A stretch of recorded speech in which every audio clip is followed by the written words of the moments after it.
In this video lecture, we will study about our chapter number 14, chemical effect of current, electric current.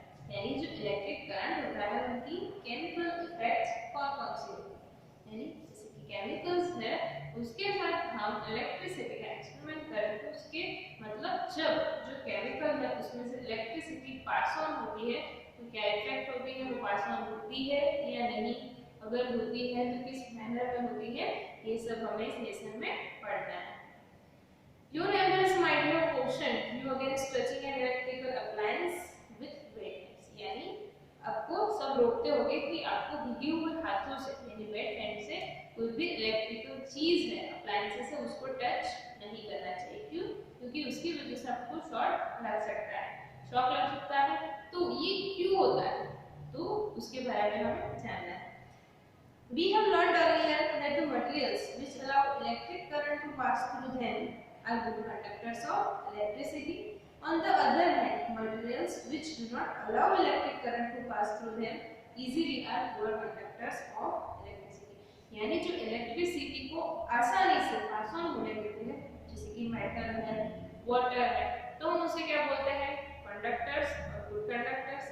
और जो electricity को पास होने नहीं देते हैं जैसे कि प्लास्टिक, रबर, तो उसे हम क्या बोलते हैं, इंसुलेटर। और यहाँ पर हम दूसरा क्या बोल सकते हैं, पुअर कंडक्टर, यानी कि वो इलेक्ट्रिसिटी को कंडक्ट नहीं करते हैं, होल्ड नहीं करते, उसे पास ऑन नहीं होने देते। In class 6 we made a tester to test whether a particular materials allow the electric current to pass through the room। यानी हमारे पास एक सर्किट जो हमने टेस्टर बनाया था कि क्या है, अगर जो स्विच होती है उसकी जगह पर हम क्या रखेंगे, जैसे कि प्लास्टिक की कोई चीज रखेंगे तो जो बल्ब है वो ग्लो नहीं करेंगे। आपको फिगर 14.1 में आपको टेस्टर दिए गए हैं। जैसे टेस्टर का जो आगे का पार्ट है यानी कि जो आयरन का बना हुआ है, मेटल का बना हुआ, अगर उसे हम रखते हैं तो बल्ब ग्लो करता है, लेकिन जब हम उसको प्लास्टिक के साथ अटैच करते हैं जो वायर्स है उसको प्लास्टिक के साथ करते हैं तो जो बल्ब है वो ग्लो नहीं करता। तो वो क्या है, plastic is a poor conductor of electricity. Do liquids conduct electricity? अब यहाँ पे तो हमने रबर, प्लास्टिक, वुड ये सब क्या देखे, मटेरियल। अभी ये जो लिक्विड्स या फिर केमिकल्स हैं वो इलेक्ट्रिसिटी कंडक्ट करते हैं कि नहीं, तो to test whether liquid allows electricity current to pass through it और not we can use the same tester. हम टेस्टर यूज कर सकते हैं। यहाँ पे फिगर 14.2 में आपको दिया गया है कि क्या करना है, आपको एक ये जो टेस्टर है उसको यूज करके किसके साथ यूज करना है, जो लेमन जूस है उसमें आपको उसकी इफेक्ट पता करनी है कि उसमें से इलेक्ट्रिसिटी पास होती है कि नहीं। तो सबसे पहले तो क्या चाहिए आपको, टेस्टर को आपको अच्छी तरह से चेक कर लेना है कि जो आपका टेस्टर है वर्किंग है कि नहीं। अगर टेस्टर वर्किंग नहीं होगा, टेस्टर वर्किंग कब होगा, जब बल्ब है वो ग्लो करेगा। अगर बल्ब ग्लो नहीं करेगा तो आपका टेस्टर वर्किंग नहीं है। तो सबसे पहले आपको आपका टेस्टर वर्किंग बनाना है। फिर क्या करोगे आप, यहाँ पे जो 2 एंड्स है यहाँ पे आप कोई भी मटेरियल जैसे कि आयरन नेल, प्लास्टिक या तो वुडन स्ट्रिप ये सब रखते थे, उसकी जगह पर आपको क्या करना है, एक छोटी सी मतलब छोटा सा बाउल है या तो कैप है, उसमें लेमन जूस लेना है और वायर का एक एंड और दूसरा एंड दोनों कहाँ पर रखने हैं, उसमें ऐसे रखने हैं कि वो नीचे सरफेस पे टच ना करे और 1 सेंटीमीटर तक अंदर जाए। तो फिर आपको देखना है कि बल्ब ग्लो कर रहा है कि नहीं।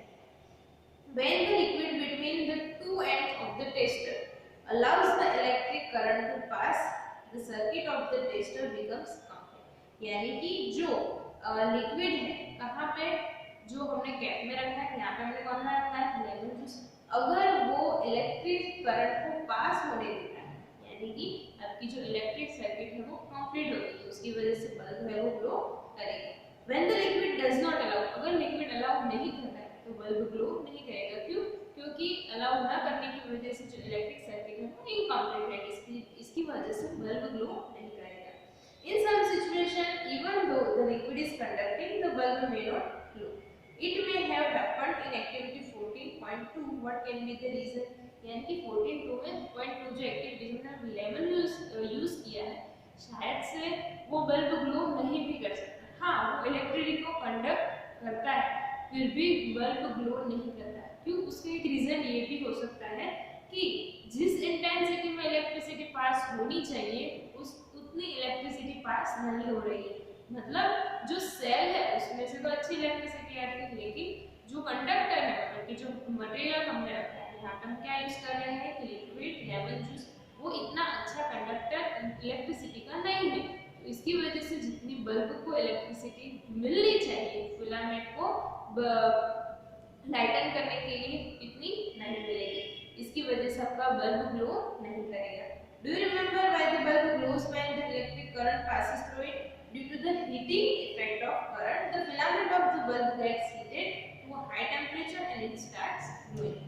However, if the current through a circuit is too weak, the filament does not get heated. यानी कि जो करंट है वो अगर वीक होगा तो जो फिलामेंट है वो इतना हॉट नहीं होगा, वो इतना बर्न नहीं होगा sufficiently and it does not glow नहीं करेगा. And why is the current in the circuit weak? Current weak क्यों है सर्किट में? Well, वो मटेरियल में conduct electricity, it may not conduct it as easily as metal, यानी metal जितनी electricity conduct कर सकता है वैसे हर एक लिक्विड इतनी इलेक्ट्रिसिटी कंडक्ट नहीं कर सकते हैं. As a result, the circuit of the tester will be complete and yet the current through it may be too weak to make the bulb glow. यानी कि जो सर्किट तो कंप्लीट हो रही है लेकिन जो करंट पास होना चाहिए वो क्या है, वीक है, इसकी वजह से बल्ब ग्लो नहीं कर रहा है. Can we make another tester which can detect a weak current? We can use another effect of an electric current to make another kind of tester. यानी कि जो वीक करंट है उसकी वीकनेस कितनी है उसको मेजर करने के लिए हम दूसरे टेस्टर भी बना सकते हैं. यहाँ पे हमने क्या यूज करना है, जैसे एक्टिविटी 14.3 में दिया गया है कि हम यहाँ पे क्या यूज करेंगे, उसकी जो मैग्नेटिक इफेक्ट होती है उसका यूज करेंगे, जो हमने स्टैंडर्ड 7 में पढ़ी थी कि इलेक्ट्रिसिटी की 2 इफेक्ट्स होती है, one is heating and second is magnetic effect. तो यहाँ पे हम क्या करेंगे, एक मैच बॉक्स का जो कवर होता है, ट्रे होती है नीचे की, वो लेंगे, उसमें बहुत सारे वायर है वो ज्वाइन करेंगे और उसमें क्या रखेंगे, निडल, मैग्नेटिक निडल जो होती है वो निडल रखेंगे और जो हमारा जैसे सर्किट हम बनाते हैं वैसे सर्किट बनाएंगे. क्या होगा, अभी आपको जो उसके फ्री एंड है उसको ज्वाइन करना है, तो उसकी वजह से जो निडल है वो क्या करेगी, अगर वो डिफ्लेक्ट होगी उसका मतलब क्या है कि हाँ प्रॉपरली उसको हिट, मतलब जो मैग्नेटिक इफेक्ट है इलेक्ट्रिसिटी की वो मिल रही है. Take out the ends of the tester from the lemon juice, dip them in water and then wipe them dry. Repeat the activity with other liquids such as tap water, vegetable oil, milk, Honey.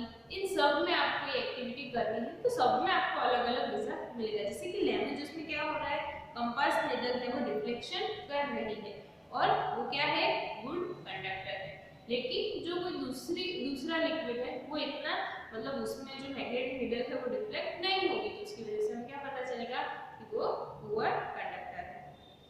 You may use N LED in place of the electric bulb in the tester. There are 2 wires called leads attached to an LED. One lead is slightly longer than the other. Remember that while connecting to a circuit, the longer lead is always connected to the positive terminal of the battery and the shorter lead is connected to the negative terminal of the battery. हाँ, अभी आप tester बनाने के लिए जो normal bulb use करते हैं उसकी जगह LED बल्ब भी आप यूज कर सकते हो, लेकिन उसमें हमें ध्यान क्या रखना है, उसकी जो लंबी जो लॉन्गर लीड होती है, लंबी लीड होती है, उसको किसके साथ अटैच करना है, पॉजिटिव टर्मिनल के साथ, और जो शॉर्टर होती है उसको नेगेटिव टर्मिनल के साथ.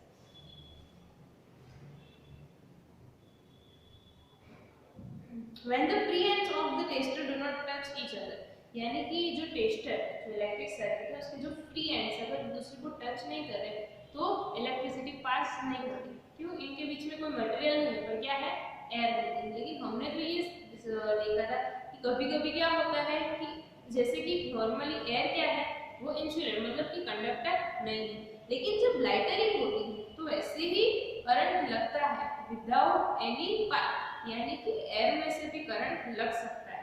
तो ये क्यों होता है, तो कभी कभी ऐसी सिचुएशन होती है, उसकी वजह से ये डिफरेंस होता है. इसलिए हम कोई भी मटेरियल है उसको इंसुलेटर या तो कंडक्टर नहीं बोलेंगे, हम क्या बोलेंगे, गुड कंडक्टर है, पुअर कंडक्टर. तो एयर क्या है, वो पुअर कंडक्टर है, वेल आपका जो वाटर है, वाटर क्या है, गुड कंडक्टर है. Under certain conditions, most materials can conduct. That is why it is preferable to classify materials as good conductors and poor conductors instead of classifying as conductors and insulators. क्योंकि कभी-कभी जो situation होती है उस पर depend करता है कि वो कितनी इलेक्ट्रिसिटी कंडक्ट करते हैं. We have tested the conduction of electricity through tap water. Let us now test the conduction of electricity through distilled water. अब यहाँ पे distilled water यानी कि जो pure water होता है उसके साथ आपको experiment करना है. When salt is dissolved in distilled water, we obtain the salt solution. This is a conductor of electricity. यानी जो distilled water होता है उसमें आप ये activity करोगे तो इलेक्ट्रिक करंट पास नहीं होगा. यानी कि जो distilled water है वो मतलब कि वो पूरा कंडक्टर है. लेकिन अगर आप डिस्टिल्ड वाटर में थोड़ा सा सॉल्ट ऐड करोगे तो वो फिर से जो सर्किट है वो कंप्लीट हो जाएगी और वो इलेक्ट्रिसिटी को पास ऑन होने देगी. The water that we get from sources such as taps, handpumps, wells and ponds is not pure. यानी कि वो प्योर नहीं होता है. It may contain several salt dissolved in it. Small amounts of mineral salts are naturally present in it. This water is thus a good conductor of electricity. On the other hand, distilled water is free of salt. Is a poor conductor. यानी कि जितने भी सारे पानी मतलब कि नदी में से मिला हुआ यानी घर में जो आता है उन सब में कहीं ना कहीं थोड़ा सा सॉल्ट डिसॉल्व होता ही है. तो इसके लिए ये सारे वाटर से वो गुड कंडक्टर है, लेकिन जो डिस्टिल्ड वाटर है वो पुअर कंडक्टर है. We have found that common salt when dissolved in distilled water makes it a good conductor. What are the other substances which when dissolved in distilled water make it conductor?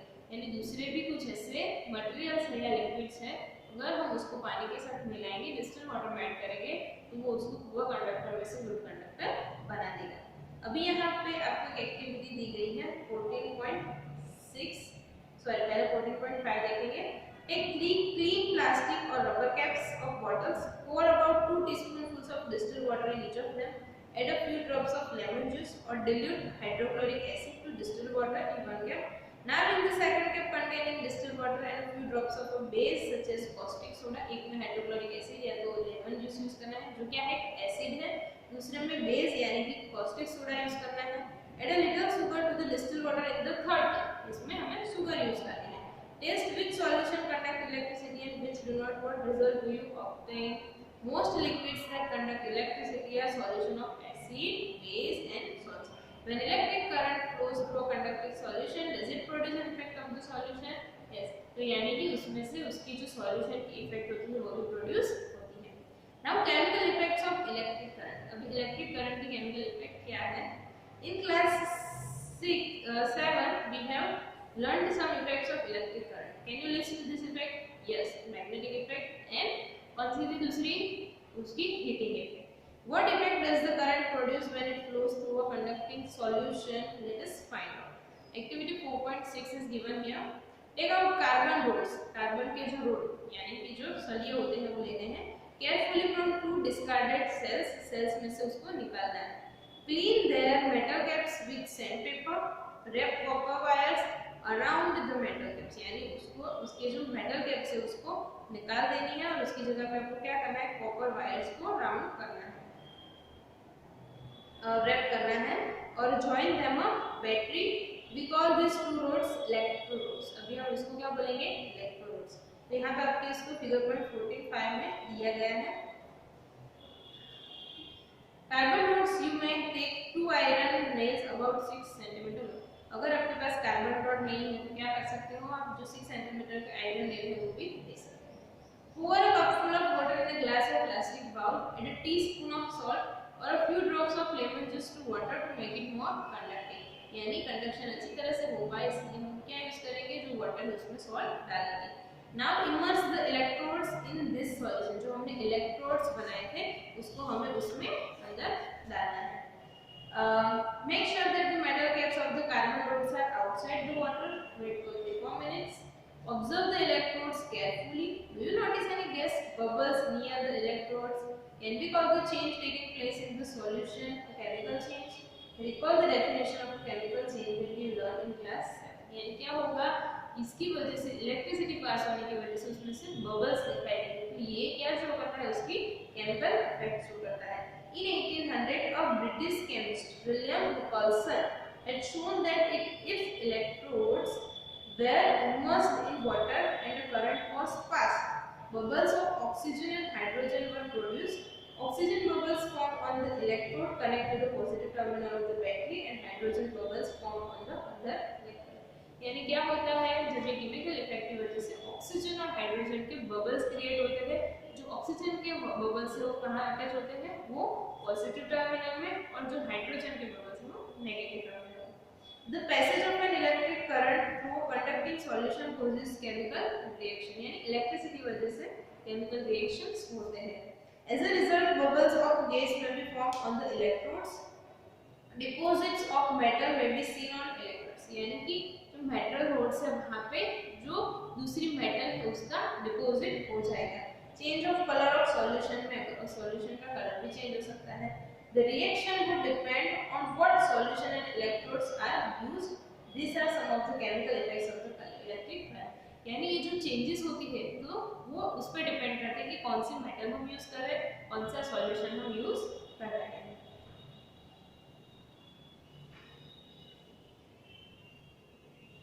Bujo decided to test whether some fruits and vegetables also conduct electricity or not.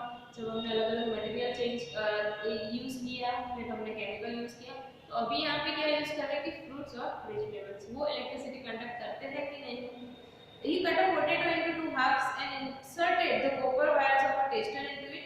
Just then his mother called him and forgot to take out the wires of the tester inserted into the potato. When he come back after half an hour, he noticed that there was a greenish blue spot on the potato around one wire, whereas there was no such spot around the other wire. यानी जब वो उस पे ये tester मतलब जो potato उसके साथ अटैच करता है तो क्या दिखाई देता है, जो एक वायर है वहाँ पे क्या हो रहा है, एक blue spot, greenish blue spot उसको दिखाई देता है। He was surprised with this observation and along with Pahali repeated this activity many times. They found that it always the wire connected to the positive terminal which had a greenish blue spot around, और जो negative terminal है वहाँ पे कोई भी effect नहीं हो रही है। The fact that this discovery was very useful because it could be used for identifying the positive terminal of the cell or a battery concealer in a box. They decided to report their finding to a children's magazine. Remember that Bujo set out to test whether potato conduct electricity or not. What he found was that current produced a chemical effect in the potato. To him, this was very exciting. In fact, this is how science sometimes works. You are looking for something and you discover something else. अभी देखो उसने उसका जो M था experiment करने का वो क्या था कि जो पोटैटो है वो इलेक्ट्रिसिटी पास ऑन करता है कि नहीं, लेकिन उसे क्या जानने मिला कि इफेक्ट कहाँ पे होती है, केमिकल इफेक्ट जहाँ पे उसका पॉजिटिव टर्मिनल है वहीं पे। यानी हम इजीली हमारे पास जो भी गिवन है उसमें से पॉजिटिव टर्मिनल कौन सा है उसको आइडेंटिफाई कर सकते हैं। Many important discoveries have been made in this manner, यानी कि बहुत सारी ऐसी डिस्कवरी इसी तरह हुई है कि हम चीज कोई और बनाने जा रहे हैं और कुछ और ही बन जाता है। नाउ ये मेन पॉइंट है जो हमें पढ़ना है अभी, इलेक्ट्रोप्लेटिंग। इलेक्ट्रोप्लेटिंग हमारी डे टू डे लाइफ में जो हम अप्लायंसेस यूज करते हैं, जो चीजें यूज करते हैं, तो वहाँ कहीं ना कहीं यूज किया गया होता है। तो ये इलेक्ट्रोप्लेटिंग क्या है उसके बारे में हम जानते हैं।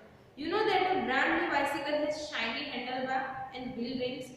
However, if these are accidentally scratched, the shiny coating comes off, revealing is not shiny surface Bennett. यानी कि अगर आपके पास बहुत शाइनिंग कर रही है बाइसिकल है जो नई दी हुई है, लेकिन अगर उसके ऊपर अगर हम स्क्रैच करेंगे या अगर कुछ घिसते हैं तो उसकी वजह से उसका जो ऊपर का कोटिंग है वो निकल जाता है और जो नीचे का जो पार्ट होता है वो क्या इतना शाइनी नहीं होता है। यानी हमें क्या पता चलता है कि कोई जो ऊपर का जो कोटिंग है वो उस पर लगाया हुआ है जो बिल्कुल ज्यादा शाइन करता है।